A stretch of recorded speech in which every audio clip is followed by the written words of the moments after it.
Senior सहाफ़ी और तजियाकार सुहेल वड़ाइच के मुताबिक वालिद साहब वजीर आज़म हैं, ताया जान की पार्टी विफाक और पंजाब में बरसर इक़्तिदार है। चचा ज़ाद बहन के इक़्तिदार के फिरे 5 पानियों पर ज़ोर शोर से लहरा रहे हैं, मगर माजी में ताया का नामजद करदा जानशीन वालिद की वाहिद सियासी उम्मीद और अपनी कज़न का प्यारा भाई हमजा शहबाज शरीफ कहाँ है। इस वक्त ख़ानदान शरीफा का इक़्तिदार नस्फुल नहार पर है। मुक़्तदा से ताल्लुकात गैर मामूली तौर पर खुशगवार है। मखलूत हुकूमत की इत्तेहादी पीपल्स पार्टी से वर्किंग रिलेशनशिप बेहतरीन है। अपोजिशन तहरीक इंसाफ कोई बड़ा चैलेंज नहीं बन रही। जनरल आसिम मुनीर को फील्ड मार्शल की छड़ी देने की खुशी की तकरीब में इसके वालिद स्टेज पर तशरीफ फरमा मुसलसल मुस्करा रहे थे। ताया की तकरीब में अचानक और गैर मुतवक्को शिरकत खानदान की गैर मामूली इज्जत व हशमत का पता दे रही थी। खानदान शरीफा की नई सुपर स्टार वजीर आला भी तकरीब में जलवागर थी। और तो और खानदान शरीफा का गैर सियासी फर्जंद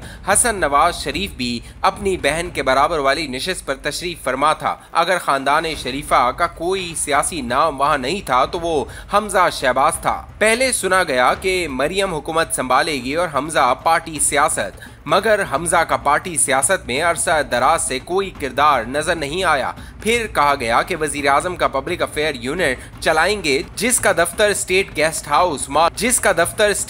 हाउस माल रोड पर होगा, मगर ऐसा कुछ भी ना हुआ। अब तो पब्लिक अफेयर्स यूनिट का इंचार्ज वजीर राना मुबशिर को बना दिया गया है और यूं ये कहानी खत्म हो गई। हमजा शहबाज ज्यादातर लाहौर में रहते हैं। दिन में वो लाहौर मुस्लिम लीग नून के मॉडल टाउन ऑफिस में वाक़ अपनी खूबसूरत एनेक्सी में बैठते हैं। इनके कमरे के शफाफ शीशों से सफ़ेद संगमरमर का फवारा और मौसम के रंग बरंगे फूल नजर आते हैं। फवारे का रक्स करता पानी और फूलों की रंगारंगी इन्हें ठंडक देती होगी। अपने दफ्तर में वो खामोशी से सियासी कारकुनों से मिलते हैं। अहले इक़्तिदार का रश इनके हाथ से गायब हो चुका है। सियासी सरगर्मियां इनके हल्के की खुशी और मर्क तक महदूद हैं। इनके कमरे में मियाँ शरीफ और इनके तीनों बेटों नवाज, शहबाज और अब्बास की तस्वीरें नुमायां हैं। हमजा पंजाब हुकूमत के मामलात या कामों में न तो दखल अंदाजी करते हैं और न ही इस हवाले से कोई सिफारिश ही करते हैं। कई शरारती इन्हें बगावत और कई साजिशी इन्हें मुतहरिक होने पर भड़काते रहते हैं, मगर वो ठंडे ठार वफादारी और सब्र और शुक्र की अलामत बने सब कुछ सुनी अनसुनी कर देते हैं। वालिद शहबाज शरीफ वीकेंड पर लाहौर आते हैं तो बेटे से सलाह मशवरा भी करते हैं और ये दावत भी देते हैं कि इस्लामाबाद आकर वहीं रहो और हुकूमती मामलात चलाने में मेरी मदद करो, मगर अभी तक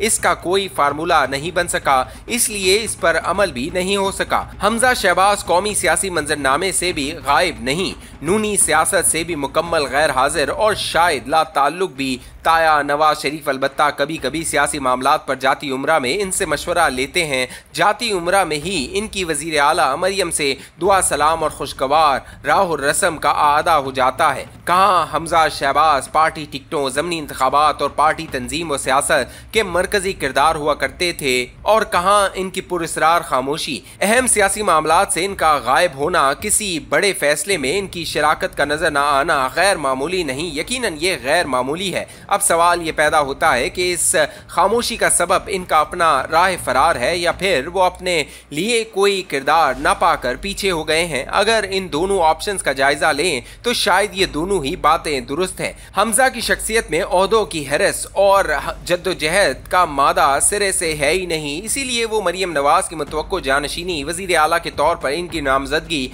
और फिर कामयाबी पर हसद नफरत का शिकार नहीं, बल्कि वो खुद से इक़्तिदार और जिम्मेदारी का बोझ उतार कर जिंदगी से ज्यादा लुत्फानंदोज हो रहे हैं। इन्हें तवील और सबर आजमा इंतजार के बाद बेटी की सूरत में पहली औलाद नसीब हुई है। वो अपनी बेटी के साथ खेल कर और बातचीत करके इक़्तिदार और ताकत के हुसूल से कहीं ज्यादा मुतमईन और खुश नजर आते हैं।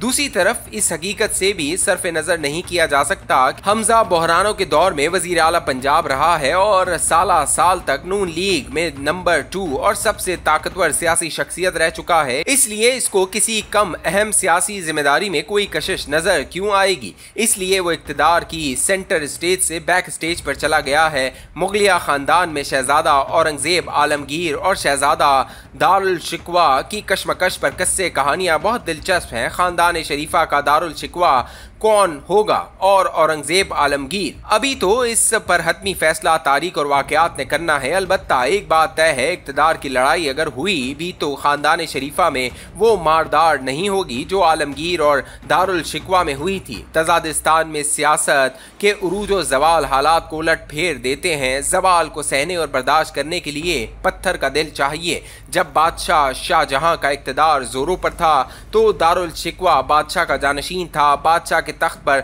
जगह पाता था। हिंदू, मुसलमान और सिख सब इसको मानते थे। फकीर, सूफी, मियाँ मीर से लेकर जर्नैल तक सब इसके हामी थे। जब इक्तदार छिन गया और वो खूबसूरत और सलाकुल शहजादा बदर हो गया तो सिवाय सूफियों, जोगियों और सुन्नतों के सब इसे छोड़ गए। इक्तदार है ही ऐसी जालिम चीज जिसके सर पर इक्तदार का हुमा बैठे इसके गिर्द खुशामदी तोते घेरा कर लेते हैं और अहले इक्तदार को ये भी भुला देते हैं कि आपको इक्तदार तक पहुंचाने वाले कौन लोग थे।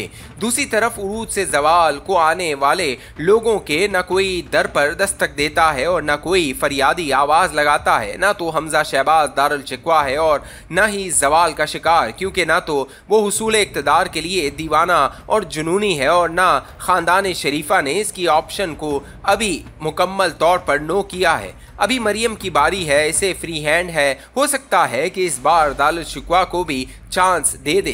तारीख में हर बार एक जैसे नताइज नहीं निकलते। उरूज व जवाल, इक्तदार और बेख्तियारी दोनों जिंदगी का हिस्सा हैं। जो दोनों हालतों में अच्छा इंसान रहे वो ही कामयाब है, वगरना अगर बादशाह अच्छा इंसान नहीं तो इसकी बादशाही भी तारीख में बदनुमा दाग होती है।